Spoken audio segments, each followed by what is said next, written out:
El inicio del verdadero viaje espiritual. El inicio del verdadero viaje espiritual es lo que yo denomino vida después del despertar.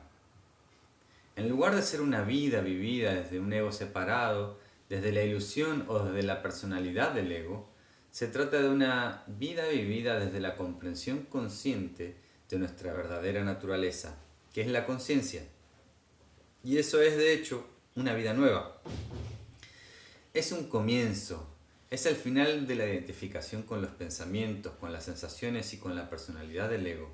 No obstante, en contra de lo que mucha gente cree, eso no es la meta de la espiritualidad. En realidad es el inicio del verdadero viaje espiritual, el comienzo de una nueva forma de vida. Es el inicio de un descubrimiento constante de la vida, pues comprendes que tú eres espíritu en forma de ser humano. La espiritualidad reside en el resto, en despertar a quien eres, a lo que eres. A lo largo de los años, mi trabajo con la gente me ha permitido descubrir dos elementos que, en mi opinión, son los más útiles y poderosos para el despertar. El primero consiste en desarrollar una actitud meditativa, desde la que podamos deshacernos del control a un nivel muy profundo y en la que permitamos que todo sea lo que es. El segundo elemento consiste en comprometernos seriamente con nuestra inteligencia y con nuestra curiosidad innata a través de la indagación meditativa. Por separado, cualesquiera de estos dos elementos podría quedar incompleto. La indagación separada de la meditación podría volverse intelectual y abstracta. La meditación separada de la indagación podría ponernos por diversos estados espirituales. Los dos elementos combinados proporcionan la energía necesaria, el ímpetu necesario para obtener un vislumbre de comprensión acerca de tu verdadera naturaleza. Y, al fin y al cabo, de eso se trata la espiritualidad. Entrevista a Adyashanti. La entrevista que sigue fue realizada después de mi primer retiro de 5 días con Adyashanti, durante el cual descubrí este radical método de meditar. Tammy Simon. Adya, tú practicaste Zen durante 15 años y aquí participas y equiparas las prácticas meditativas que hacías. Meditando en Zazen durante largas horas, a haberte dado cabezazos contra la pared. Pero ¿qué pasaría si la meditación Zen que hiciste te hubiese preparado energéticamente para el despertar y te hubiese proporcionado las visiones que ahora enseñas? ¿No lo crees posible? Yo también lo pensé. Adya, es posible, todo es posible. En mi experiencia, sin embargo, la práctica Zen realmente me acercó a la avenida por la que, al cabo del tiempo, terminé fracasando. Fue mi avenida hacia el fracaso. El cojín era el sitio en el que entraba en guerra espiritual conmigo mismo. Yo intentaba iluminarme y el cojín era el lugar en el que me demostraba mi voluntad personal. En ese sentido, cuando miro atrás, puedo decir que yo necesité involucrarme en esa batalla con tanta intensidad para poder fracasar. Descubrí de una vez y para siempre que no iba a ganar la batalla espiritual y finalmente me relajé. Así que en ese sentido, todos esos años de práctica Zen fueron años realmente útiles. Pero creo que eso no significa que todo el mundo deba seguir ese camino. Eso sería un gran error. Pienso que todos llegaremos por la ruta que elijamos. Pregunta. Tu maestro Zen fue Arbis Shitsu. No sé nada de ella. La verdad es que casi nadie ha oído hablar de ella. Se formó con un buen puñado de maestros japoneses que vinieron por primera vez a los Estados Unidos el siglo pasado, principalmente Yatsusani Roshi y Meusuyumi Roshi. Y muchos de los componentes de esta primera oleada eran excelentes maestros y vinieron a América porque el Zen en Japón se había vuelto muy tradicional, muy institucionalizado. La gente acudía al templo Zen, no todo el mundo, como algunas personas van a la iglesia, ya sabes, el domingo vamos a meditar al templo Zen. Así que estos primeros maestros que llegaron a América buscaban sangre fresca, buscaban gente muy sincera. Y evidentemente, si nos despertamos realmente y si somos llamados a enseñar, eso es lo que queremos, enseñar a las personas realmente serias. En esa época, en los Estados Unidos, no había templo Zen, así que la casa de mi maestra, en el norte de California, se llenaba con 40 personas que acudían a practicar. La gente dormía en el césped o en cualquier parte. Al cabo de un tiempo, el maestro de mi maestra le dijo: ya no necesitas aquí, no me necesitas más aquí. Ha llegado tu hora de enseñar. Y así fue. No hubo ninguna ceremonia tradicional del Dharma. Y mi maestra fue muy clara. Ella no se sentía preparada para la vida religiosa. En esa época ella era una mujer mayor, había educado a 5 hijos y se había dado cuenta de que, aunque el Zen pudiese seguir una vía tradicional, para ella no era necesario seguir esa vía y no se sentía atraída hacia ella. Mi maestra enseñaba en su casa y nunca se anunciaba. Al principio ponía cojines en su cuarto de estar todos los domingos por la mañana y se sentaba a esperar. Pero durante el primer año y medio no apareció nadie. Ella tenía una charla preparada y seguía poniendo cojines todas las semanas. Se sentaba a esperar, y sin más, y no aparecía nadie. Evidentemente, ¿quién va a aparecer si no te anuncias? Pero ella se mantuvo firme en su decisión total. Y al cabo de un año y medio apareció una persona. Así que se sentó con esa persona todos los fines de semana durante un año. Y después apareció otra persona. Y así fue creciendo la cosa. Ella nunca intentó hacerse conocida y ni siquiera se consideró jamás una maestra. No tenía grandes pretensiones. En esa época empezaba a conocer el Zen en los Estados Unidos y la gente, como yo, se sentía atraída por los trajes, los templos, las ceremonias y todas esas cosas. Y de repente te encontrabas con esta mujercita que vestía ropa normal, te recibía en su casa por la puerta de atrás y después te hacía entrar en el cuarto de estar para que te sentaras. Desde fuera no resultaba nada impresionante. De hecho, creo que yo no comprendí lo que realmente ofrecía hasta que me propuso hacer un retiro largo en un templo, mi primer retiro. Cuando volví de ese retiro, que fue bastante exigente, estaba literalmente asombrado. Pensé: Dios mío, aquí hay lo mismo que allí, incluso en mayor medida. La cocina y el cuarto de estar de esa mujercita tenían el mismo Dharma y tal vez más que en el retiro. No puedo explicar bien, pero me llevé una gran sorpresa. Creo que, como ella tenía tan pocas pretensiones, la mayoría de la gente no se daba cuenta. Se la perdían. Se perdían lo que era y lo que podía ofrecer. Pregunta: aunque tú enseñes según tu propio método, basado en tus descubrimientos sobre la meditación auténtica y en tus experimentos de escritura, ¿te sientes parte de algún linaje? ¿Tienes la sensación de haber heredado un linaje? Adia: en realidad sí, mucho. Ella ocupa un lugar muy profundo en mi corazón y en gran medida me siento parte de su linaje. Mi maestra solía contar una historia sobre la primera vez que se había sentado a enseñar. No había aparecido nadie, por supuesto, pero ella se sentó en su cuarto de estar y siguió sentándose ahí todos los domingos por la mañana. Y alguien llegó a decir en una ocasión: vaya, debe haber resultado muy solitario, habrá sido muy duro. A lo que ella contestó: no lo fue. Cada vez que me sentaba ahí, podía sentir y prácticamente ver a todos los miembros que habían formado parte de mi linaje. Podía sentirlo. Y recuerdo haber experimentado lo mismo cuando me senté a dar mi primer retiro. Me sentía como si fuese la punta del iceberg de ese linaje tan larguísimo de seres. respondiendo a su compasión, haciendo lo posible para seguir transmitiendo. Yo sentía muy de cerca la transmisión que obtuve de ella. No solo la transmisión del despertar, sino la transmisión de su increíble integridad como ser humano. Es casi como si me hubiese metido dentro de una forma energética. Ella poseía una gran integridad y tenía también enorme gracia. No fingía nunca. No había nada falso en ella, de ninguna forma.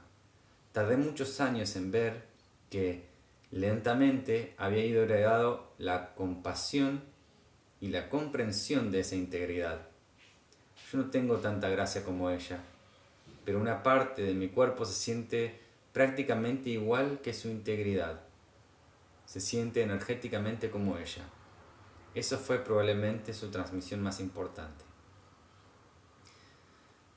¿Te preocupa que el camino que te condujo donde te encuentras no sea el camino que enseñas? Adia, no me preocupa en absoluto. El camino que estoy enseñando es en gran medida el camino que me trajo donde me encuentro. Cuando dirijo un retiro, siempre pasamos 5 o 6 horas en meditación silenciosa. Pero yo descubrí que mi espiritualidad realmente empieza a despegar cuando no confiaba excesivamente en la práctica de meditación. Aunque seguí meditando, en un determinado momento di un giro fundamental y dejé de confiar unilateralmente en la práctica. Veía que en mi caso la meditación en sí y por sí mismo no funcionaba. No la rechacé totalmente, pero empecé a percibir otro elemento, la indagación. Empecé a cuestionar fundamentalmente casi todo. Empecé a observar las cosas con mucha profundidad, con mucha intensidad. Después, por supuesto, la parte del despertar es siempre espontánea. No existe ningún ABC sobre el despertar. Pero al mirar atrás, vi estas dos cosas, quietud y silencio, y la habilidad de ser implacablemente honesto conmigo mismo, la habilidad de no engañarme y de no decirme que sabía algo que no sabía, de seguir con mi línea de indagación. Al cabo de un tiempo, estos dos enfoques juntos conformaron mi camino espiritual. Y lo que yo enseño es la combinación de estas dos cosas. ¿En qué sentido estás enseñando un camino? Bueno, sí, un camino sin camino, pero sí, podría decirse que es un camino. No es un camino del tipo de 1 más 2 son 3, ni limitate a seguir andando y llegarás a la cima de la montaña. No es un camino en ese sentido. No es un camino que te dé la sensación de estar progresando. Es una forma de estar con la experiencia. Es una forma de estar con uno mismo que, en realidad, deconstruye al yo personal. Aunque no lo sepas, aunque no seas consciente, el camino te va deconstruyendo. El silencio te deconstruye. Pero esto no es suficiente casi para nadie. Meditar no es suficiente. Contamos con esta otra parte activa de la deconstrucción, que es la pregunta y la indagación directa. Entonces, el preguntador. En tus retiros a menudo propones a la gente la indagación a partir de la pregunta ¿qué soy yo? Nunca había oído esa sugerencia antes. La mayoría de la gente que enseña indagación propone a los estudiantes ¿quién soy yo? Adia. ¿Quién soy yo? Nunca me funcionó a mí. Aunque funcione para algunas personas, ¿quién soy yo? Implica para mí una entidad. ¿Qué soy yo? Me parece una pregunta un poco más abierta. Bien. Opa. ¿Y no te preocupa que la gente vaya a tus retiros y no se siente derecha durante los periodos de meditación silenciosa? Tengo curiosidad al respecto, pues va en contra de casi toda la formación que he recibido. Adia. También va en contra de toda la formación que yo he recibido. Entonces, ¿no te preocupa? ¿No conviene sentarse para estar abierto y alerta y para que las vías energéticas del cuerpo pueden fluir libremente? Adya. En realidad no. Lo digo porque he visto mucha gente que se ha despertado sin tener una postura erguida. Y yo siempre utilizo lo que veo, mi experiencia directa. ¿Hay que sentarse en la posición de loto para poder despertar? ¿Hay que mantener la columna erguida? No. La simple observación, el mero hecho de ver lo que realmente ocurre, en lugar de escuchar lo que diga cualquier tradición, me ha dejado claro que para despertar no se necesita nada de eso. ¿Sirve de algo sentarse con la columna derecha? Evidentemente. Sirve para algunas cosas. Puede abrir determinadas vías posiblemente, como lo has mencionado, y hay posturas que en sí mismas son más abiertas. Eso es cierto, por supuesto, pero mi pasado Zen me dio la oportunidad de descubrir que muchas personas se concentraban más intensamente en la postura correcta que, aunque se sentara en una postura muy abierta, postura de loto con las manos en el mudra correcto, aunque estuviese todo bien externamente, su actitud interna era muy tensa y estaba muy cerrada. Como hemos visto, lo que importa es la actitud. Si la actitud y la postura son una, entonces funciona. Pero cuando ponemos demasiado énfasis en la postura, aunque ésta sea la correcta, en muchas ocasiones la actitud no estará abierta.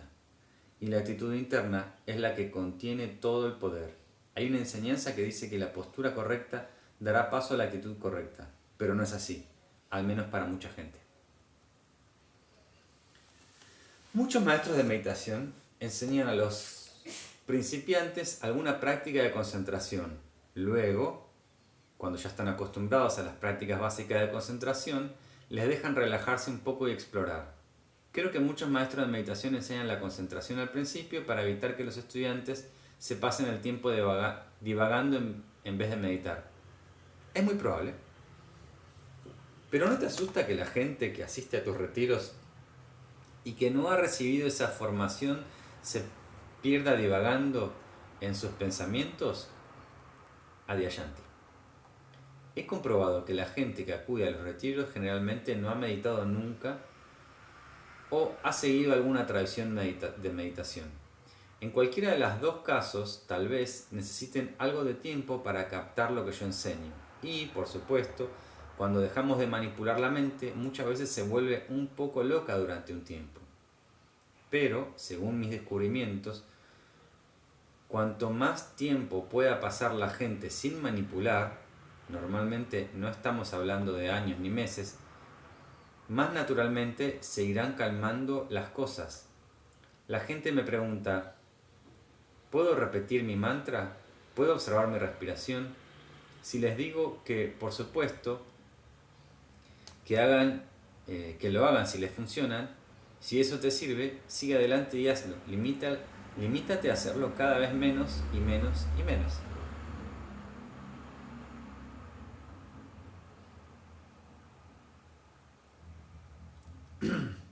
Aunque en teoría, casi siempre, se aprende una práctica de concentración para poder pasar después a relajarte y a deshacerte de ella. La mayoría de la gente en realidad no se relaja. Si te pasas 10 años entrenando para poder manipular tu experiencia, esa experiencia te habrá creado un surco profundamente arraigado. Deshacerse de él puede resultar muy difícil. Aparentemente funciona así, en teoría. Pero muchas veces las cosas son diferentes.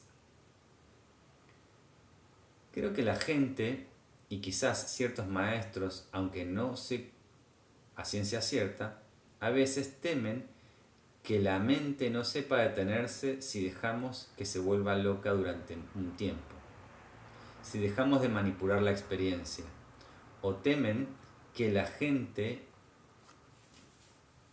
se quede perdida de algún modo. Pero yo he podido comprobar una y otra vez que el estado natural de la mente comienza a surgir.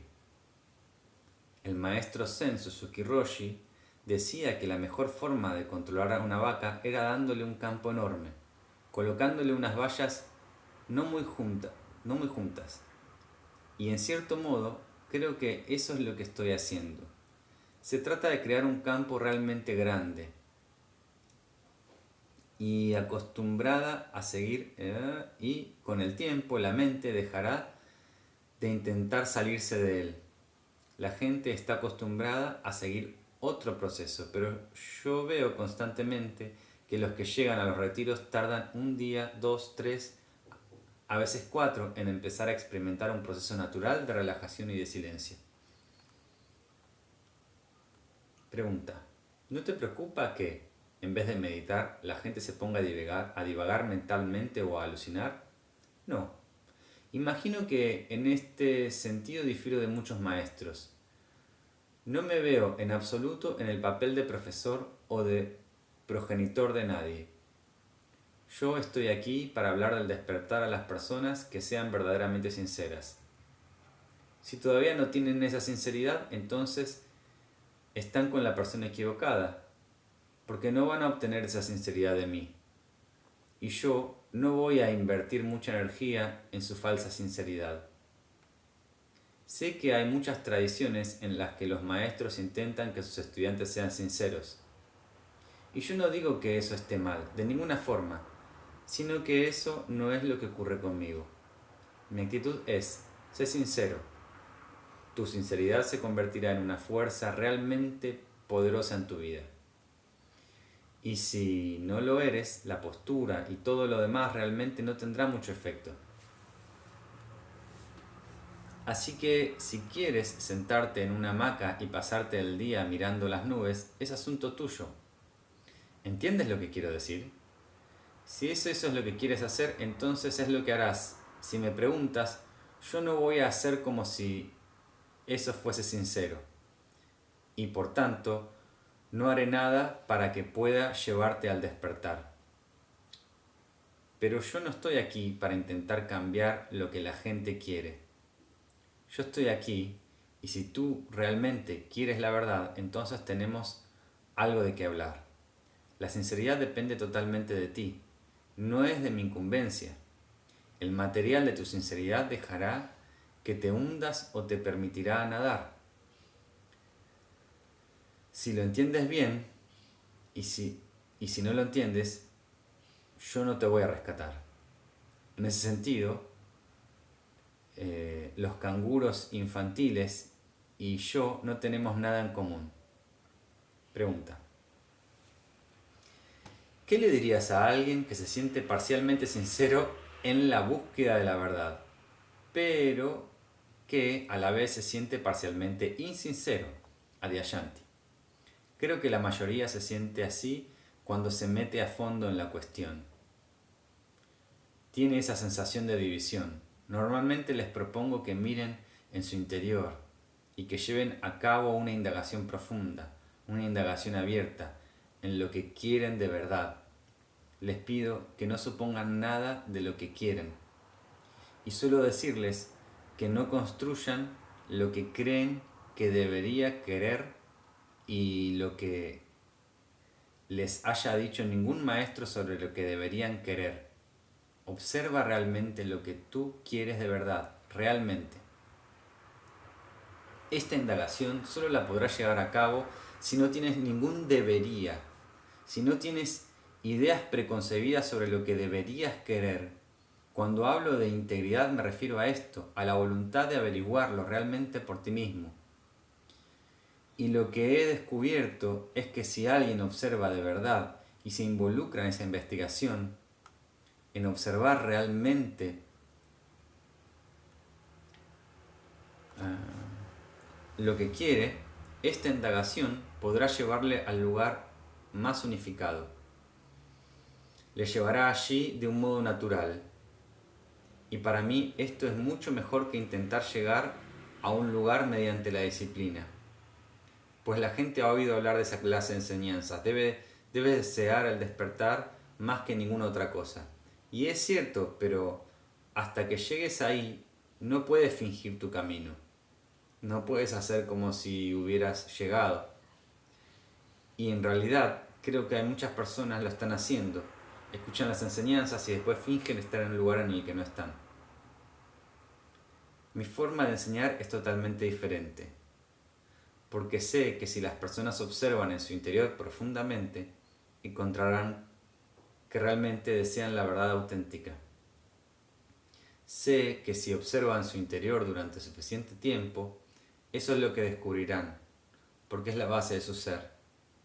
También es el núcleo de su ego.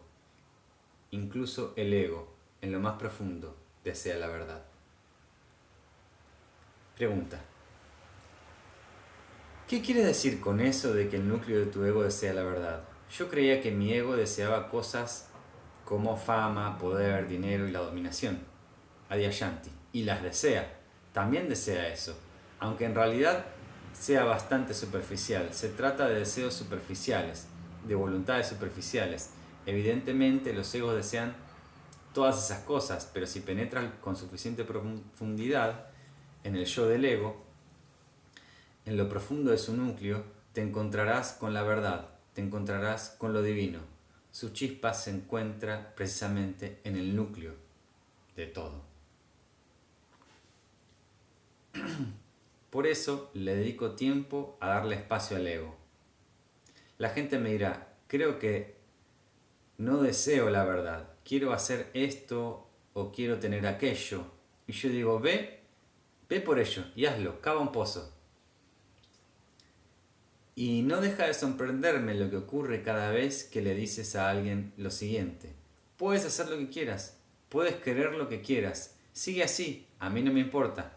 A Dios no le importa, no existe nada que piense que estás equivocado. Dejando aparte el pensamiento, no hay nada en el universo que creas que estás equivocado. Por querer cualquier cosa que quieras, ser famoso, una cirugía plástica, cualquier cosa por superficial que sea. Así que sigue así, nada te detiene. A veces resulta increíble ver que cuando le das permiso total a ciertas personas, a la personalidad, al ego, se hace visible algo más profundo. De repente ven esto. Ahora que siento que realmente puedo desear cualquier cosa, creo que en realidad no quiero lo que creía que creía. Ahora que lo tengo y ahora que tengo permiso, ahora que todo está bien y ahora que voy por eso, y estoy bien con el universo y con Dios y con el gurú y con lo divino y con todo, ni siquiera estoy seguro de que deseaba eso en un principio. Porque muchos de esos deseos superficiales del ego siguen ahí principalmente porque creemos que no está bien o que hay algo ahí. Es algo muy de adolescente. Los adolescentes desean teñirse el pelo de naranja, de azul, de rojo, de violeta, siempre y cuando eso espante a sus padres. Pero si sus padres no se le oponen en absoluto, el pelo naranja, al cabo de un tiempo, resulta en aburrimiento. ¿No es así? Porque no les aporta ningún misticismo, ningún encanto especial. Sin embargo, esa búsqueda era necesaria para salir del capricho, para salir del estado de adolescencia. Sé que mi enfoque se aleja por completo del camino típico que sigue quien quiere aprender a ser espiritual. Mi enfoque consiste en ayudar a la gente a conectar con su propia integridad, porque los descubrimientos espirituales solo pueden llevarse a cabo cuando la gente está en contacto con su propia integridad. La gente no podrá llegar ahí si está atascada en lo que debería hacer o dejar de hacer. Pregunta: cuando la gente dice que su verdadera naturaleza es su conciencia, a veces me suena un poco una retórica vacía o un rodeo espiritual, aunque sepan dónde deberían llegar mediante la indagación y pronuncien ciertas palabras. En realidad yo estoy viendo a alguien lleno de rabia o una persona que tiene los nervios destrozados o lleno de angustia. Respuesta: Adyashanti. Esa es una de las razones por las que pongo a la gente a meditar. Considero que es un tiempo de verdad. Si te sientas en silencio durante un tiempo y un rato después de tu negación empezará a desmoronarse, pues el hecho de quedarte ahí sentado mintiéndote sobre lo que ocurre se te vuelve muy doloroso. Es el momento de hacerte cargo de vos mismo.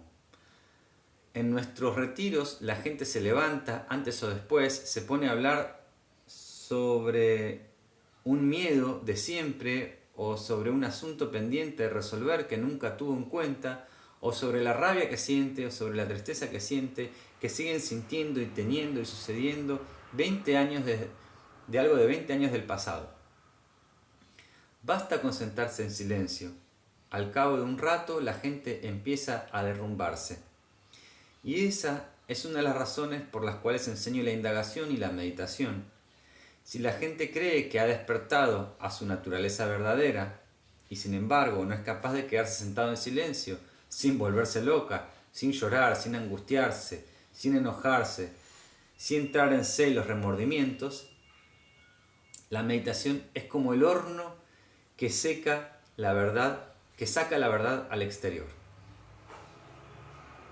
Yo suelo explicar que mi objetivo, al poner a la gente a meditar, no es conseguir que se conviertan en buenos meditadores. Cuando meditas sin manipulación, algo que por supuesto es nuevo para muchos meditadores, esta especie de descarga termina por producirse de forma bastante natural y la verdad puede surgir de un modo espontáneo. Normalmente descargamos un montón de material que hemos estado reprimiendo a través de la espiritualidad. Cuando te sientas sin manipular, empiezas a ver lo que necesitas y experimentas lo que tienes que experimentar. Tal vez surjan antiguas experiencias que hayan esperado 30 años, no a que las adivines o que las analices, sino que simplemente a que las experimentes con conciencia. Y con el tiempo he llegado a descubrir que cuando se produce esta descarga natural, la gente obtiene la energía necesaria para seguir profundizando.